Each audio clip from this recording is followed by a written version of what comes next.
ಹೆಬ್ಬೆಳಲು Shri Chakramata YouTube channel ವೀಕ್ಷಕರಿಗೆ ನನ್ನ ಹೃತ್ಪೂರ್ವಕ ನಮಸ್ಕಾರಗಳು. ಸುಭಾಷಿತ: ನೀನು ಬದುಕುವುದಕ್ಕೆ ಎಷ್ಟು ವೇಷ ಬೇಕಾದರೂ ಹಾಕು, ಬೇರೊಬ್ಬರ ಜೀವನವನ್ನು ನಾಶ ಮಾಡಲು ವೇಷ ಮಾತ್ರ ಹಾಕಬೇಡ. ಗೊತ್ತಾಯ್ತಾ? ಇನ್ನೊಬ್ಬರ ಜೀವನ ನಾಶ ಮಾಡೋಕ್ಕೆ ನಿನಗೇನು ಹಕ್ಕಿಲ್ಲ. ಗೊತ್ತಾಯ್ತಾ? ಇವತ್ತು ದಿನ ಪಂಚಾಂಗಕ್ಕಿಂತ ಮುಂಚೆ ನಾವು ಮಾಘ ಪುರಾಣದ 16ನೇ ಅಧ್ಯಾಯವನ್ನು ನಾವು ತಿಳ್ಕೊಳ್ಳೋಣ. ಶ್ರೀ ಗುರುಭ್ಯೋ ನಮಃ. ಹರಿ ಓಂ. ಗಣಾನಾಂ ತ್ವಾ ಗಣಪತಿಂ ಹವಾಮಹೇ ಕವಿಂ ಕವೀನಾಪಮಶ್ರವಸ್ತಮಂ ಜ್ಯೇಷ್ಠರಾಜಂ ಬ್ರಹ್ಮಣಾಂ ಬ್ರಹ್ಮಣಸ್ಪತ ಆನುಶೃಣ್ವನ್ನೋತಿಭಿಸ್ಸೇದ ಸಾದನಂ. ಇವತ್ತು 16ನೇ ಅಧ್ಯಾಯ ಮಾಘಪುರಾಣ, ಹೆಣ್ಣು ನಾಯಿಗೆ ವಿಮುಕ್ತಿ ವೃತ್ತಾಂತದ ಬಗ್ಗೆ ತಿಳ್ಕೊಳ್ಳೋಣ. ದಿಲೀಪ ಮಹಾರಾಜ ಸುಮಿತ್ರನ ಕಥೆಯನ್ನು ಮಹಾದೇವನು ಪಾರ್ವತೀದೇವಿಗೆ ಹೇಳಿದ ಈ ರೀತಿಯನ್ನು ಕೇಳಿದೆಯಲ್ಲ. ಇನ್ನೊಂದು ಕಥೆಯನ್ನು ಪಾರ್ವತಿಗೆ ಈಶ್ವರನು ಈ ರೀತಿಯಾಗಿ ಹೇಳಿದನು. ಮಾಘ ಮಾಸದಲ್ಲಿ ನದಿ ಸ್ನಾನವನ್ನು ಮಾಡುವವರು ಅಮಿತ ಧನವಂತರಾಗುತ್ತಾರೆ. ವರ್ತಮಾನ ಕಾಲದಲ್ಲಿ ಎಷ್ಟೇ ಕಷ್ಟಗಳನ್ನು ಅನುಭವಿಸುತ್ತಿದ್ದಾಗ್ಯೂ ಮಾಘ ಮಾಸ ನದಿ ಸ್ನಾನ ಆರಂಭಿಸಿದ ನಂತರ ಅವರ ಕಷ್ಟಗಳು ಕ್ರಮೇಣ ನಶಿಸಿ ಹೋಗುವುದು. ಮಾಘ ಶುದ್ಧ ದಶಮಿಯ ದಿನದಂದು ನಿರ್ಮಲವಾದ ಮನಸ್ಸಿನಿಂದ ಶ್ರೀಮನ್ನಾರಾಯಣನ ಪೂಜೆ ಮಾಡಿದರೆ ಶ್ರೀಹರಿಯ ಕೃಪಾಕಟಾಕ್ಷಕ್ಕೆ ಪಾತ್ರರಾಗುತ್ತಾರೆ. ಅದರಲ್ಲಿ ಅಣುಮಾತ್ರವಾದರೂ ಸಂಶಯವಿಲ್ಲ ಎಂದು ಪಾರ್ವತೀದೇವಿಯೊಂದಿಗೆ ಶಂಕರನು ವಿವರಿಸುತ್ತಿದ್ದಾಗ ಪಾರ್ವತೀದೇವಿ ಹೇಳ್ತಾಳೆ, ನಾಥ, ಶ್ರೀ ಲಕ್ಷ್ಮೀನಾರಾಯಣ ವ್ರತ ಮಾಡಿದರೆ ಮನೋವಾಂಛೆ ಫಲಶುದ್ಧಿ ಉಂಟಾಗುವುದನ್ನು ಹೇಳಿರುವರಲ್ಲ, ಆ ವ್ರತ ವಿಧಾನವೆಂಥದ್ದು, ಹೇಗೆ ಆಚರಿಸಬೇಕು ತಿಳಿಸಿ ಅಂತ ಕೇಳ್ತಾರೆ. ಆ ವಿಧಾನವನ್ನು ತಿಳಿಸಬಿಡಬೇಕೆಂದು ವಿನಂತಿಸಿಕೊಳ್ಳುತ್ತೇನೆ. ಆಗ ಪರಮೇಶ್ವರನು ಪಾರ್ವತೀದೇವಿಯನ್ನು ಉದ್ದೇಶಿಸಿ ಹೀಗೆ ಹೇಳುತ್ತಾನೆ. ಮಾಘಶುದ್ಧ ದಶಮಿಯ ದಿನ ಪಾರ್ವತಿ ಪ್ರಾತಃ ಕಾಲದಲ್ಲಿ ಕಾಲಕೃತ್ಯಗಳನ್ನು ಪೂರೈಸಿಕೊಂಡು ಸ್ನಾನ ಮಾಡಿ ನದೀ ತೀರದಲ್ಲಾಗಲಿ ಮನೆ ಹತ್ತಿರವಾಗಲಿ ಮಂದಾಸನವನ್ನು ಇರಿಸಿ ಅದನ್ನು ಹಸುವಿನ ಸಗಣಿಯಿಂದ ಸಾರಿಸಿ ಪಂಚವರ್ಣಗಳಿಂದ ರಂಗವಲ್ಲಿ ಹಾಕಿ ಮಂದಹಾಸನದ ಮಧ್ಯೆ 8 ಎಳಸುಗಳು ಮಧ್ಯ ಪದ್ಮವನ್ನು ರಚಿಸಿ ಎಲ್ಲ ವಿಧವಾದ ಫಲಪುಷ್ಪಗಳನ್ನು ಲಕ್ಷ್ಮೀನಾರಾಯಣನ ಪ್ರತಿಮೆಗಳನ್ನು ಮಂಟಪದ ಮಧ್ಯೆ ಇರಿಸಿ ಆ ವಿಗ್ರಹಗಳಿಗೆ ಗಂಧ, ಕರ್ಪೂರ ಮುಂತಾದ ಸುಗಂಧ ದ್ರವ್ಯಗಳನ್ನು ಲೇಪಿಸಿ ಪೂಜಿಸಬೇಕು. ತಾಮ್ರದ ತಂಬಿಗೆಯಿಂದ ನೀರಿರೆದು ಮಾವಿನ ಚಿಗುರುಗಳನ್ನು ಅದರಲ್ಲಿಟ್ಟು ಅದರ ಮೇಲೆ ತೆಂಗಿನಕಾಯಿ ಇಟ್ಟು ಹೊಸ ವಸ್ತ್ರವನ್ನು ಅದರ ಮೇಲೆ ಒದಿಸಿ ಲಕ್ಷ್ಮೀನಾರಾಯಣ ಪ್ರತಿಮೆಯನ್ನು ಪ್ರತಿಷ್ಠಾಪಿಸಿ ಪೂಜಿಸಬೇಕು. ಆ ಮಂದಾಸನದ ಮಧ್ಯದಲ್ಲಿ ಸಾಲಿಗ್ರಾಮವನ್ನು ಇರಿಸಿ ಒಬ್ಬ ಸದ್ಬ್ರಾಹ್ಮಣನನ್ನು ಆಹ್ವಾನಿಸಿ ಪೂಜಿಸಿ ಆತನ ಕೈಯಿಂದ ಧೂಪ, ದೀಪ, ಚಂದನ, ಅಗುರ, ಪರಿಮಳ ವಸ್ತ್ರಗಳನ್ನು ಇರಿಸಿ ನೈವೇದ್ಯವನ್ನು ಅರ್ಘ್ಯಪ್ರದಾನ ಮಾಡಬೇಕು. ಅನಂತರ ಸೂರ್ಯನಾರಾಯಣ ಸ್ವರೂಪವಾದ ಶ್ರೀರಾಮಚಂದ್ರ ಪ್ರಭುವನ್ನು ಮನಸ್ಸಿನಲ್ಲೇ ಧ್ಯಾನ ಮಾಡಬೇಕು. ಮಾಘ ಮಾಸ ಸ್ನಾನ ಮಾಡಿದವರು ಅವರ ತಂದೆ ತಾಯಿ ಬಂಧು ಮಿತ್ರರು ಸಮಕ್ಷಮದಲ್ಲಿ ಮಾಘಮಾಸ ವ್ರತವನ್ನು ಮಾಡಬೇಕು.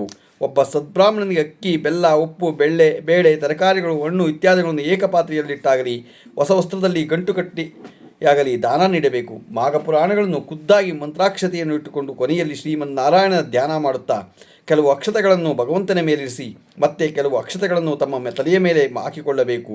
ಆದ್ದರಿಂದ ಓ ಶಾಂಭವಿ, ಮಾಘ ಸ್ನಾನ ಮಾಡಿ ಮಾಘಶುದ್ಧ ದಶಮಿಯ ದಿನ ಲಕ್ಷ್ಮೀನಾರಾಯಣ ನಿಷ್ಠೆಯಿಂದ ಪೂಜೆ ಮಾಡಿದರಲ್ಲಿ ಎಂಥದ್ದೇ ಮಹಾಪಾಪಗಳಿದ್ದರೂ ನಶಿಸಿ ಹೋಗುತ್ತದೆ. ಇದಕ್ಕೊಂದು ಉದಾಹರಣೆ ಕೂಡ ಹೇಳುತ್ತೇನೆ, ಸಾವಧಾನದಿಂದ ಕೇಳು. ಗೌತಮಿ ಮಹರ್ಷಿ ಒಂದು ದಿನ ತಮ್ಮ ಶಿಷ್ಯರೊಂದಿಗೆ ಕೂಡಿ ತೀರ್ಥಯಾತ್ರೆ ಮಾಡುವುದಕ್ಕಾಗಿ ಉತ್ತರ ದಿಕ್ಕಿಗೆ ಹೊರಟರು. ಅವರು ಅನೇಕ ಪುಣ್ಯನದಿಗಳು ಸ್ನಾನ ಮಾಡುತ್ತಾ ಪ್ರಸಿದ್ಧ ಕ್ಷೇತ್ರಗಳನ್ನು ದರ್ಶನ ಮಾಡುತ್ತಾ ಮಾರ್ಗದಲ್ಲಿ ಎದುರಾದ ಮುನಿಶ್ರೇಷ್ಠರೊಂದಿಗೆ ಗೋಷ್ಠಿಗಳನ್ನು ನಡೆಸುತ್ತಾ ಅಲ್ಲಿಗೆ ಮಾಘಮಾಸ ಪ್ರವೇಶವಾದ್ದರಿಂದ ಕೃಷ್ಣಾ ನದಿಯಲ್ಲಿ ಸ್ನಾನ ಮಾಡಬೇಕೆಂದು ಆ ಪ್ರದೇಶಕ್ಕೆ ಬಂದು ಬೀಡುಬಿಟ್ಟರು.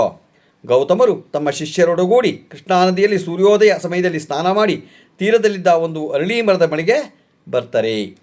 ಮೂಲತೋ ಬ್ರಹ್ಮರೂಪಾಯ ಮಧ್ಯತೋ ವಿಷ್ಣುರೂಪಿಣಿ ಅಗ್ರತಃ ಶಿವರೂಪಾಯ ವೃಕ್ಷರಾಜಾಯತೆ ನಮಃ ಅಂತ ಅರಳಿ ಮರ ಕಂಡ ತಕ್ಷಣ ನಾವು ಹೇಳಬೇಕು ಸುತ್ತಕೊಂಡು ಎಂದು ಅರಳಿ ಮರದ ಸುತ್ತ ಪ್ರದಕ್ಷಿಣೆ ಮಾಡಿ ಆ ಮರದ ಬುಡದಲ್ಲಿಯೇ ಆಸೀನರಾಗಿ ಶ್ರೀಹರಿಯನ್ನು ವಿಧಿವತ್ತಾಗಿ ಪೂಜಿಸಿದರು. ನಂತರ ಶಿಷ್ಯರಿಗೆಲ್ಲ ಮಾಘಮಾಸ ಮಹಿಮೆಯನ್ನು ತಿಳಿಸಿದರು. ಈ ರೀತಿಯಾಗಿ ಪ್ರತಿದಿನ ಆಚರಿಸುತ್ತಾ ಮಾಘಶುದ್ಧ ದಶಮಿಯ ದಿನ ಆ ಮರದಡಿಯಲ್ಲಿ ಮಂಟಪವನ್ನು ಮಾಡಿ ರಂಗವಲ್ಲಿ ಹಾಕಿ ಕುಂಕುಮವಿಟ್ಟು ಮಾವಿನೆಲೆಯ ತೋರಣ ಕಟ್ಟಿ ಅಲಂಕರಿಸಿದರು. ಆ ಮಂಟಪದಲ್ಲಿ ಮಧ್ಯದಲ್ಲಿ ಶ್ರೀಹರಿಯ ವಿಗ್ರಹವನ್ನಿಟ್ಟು ಪೂಜಿಸಿದರು.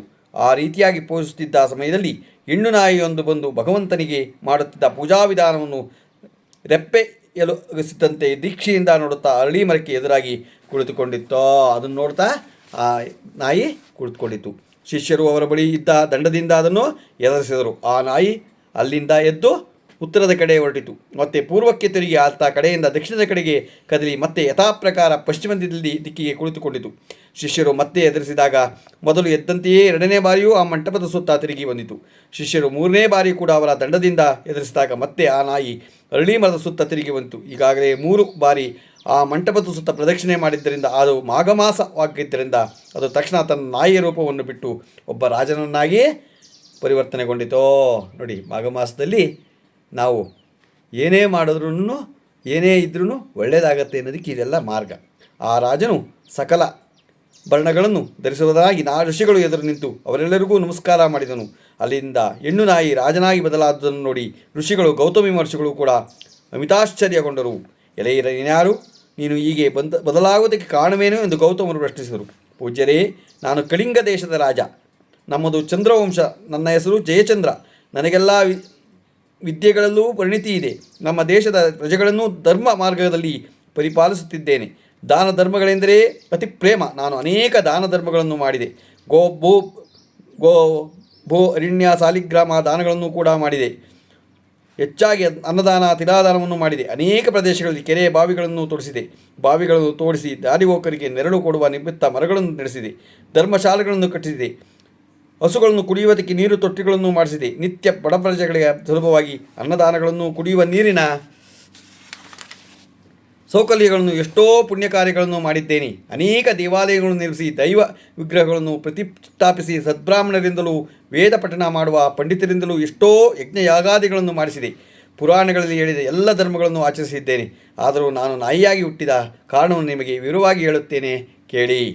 ಒಂದಾನೊಂದು ದಿನ ಒಬ್ಬ ಮುನಿಪುಂಗನು ಉನ್ನತ ಯಜ್ಞವನ್ನು ಮಾಡಲು ಉದ್ದೇಶಿಸಿದನು. ಯಜ್ಞ ಮಾಡುವುದೆಂದರೆ ಸಾಮಾನ್ಯ ವಿಷಯವಲ್ಲ.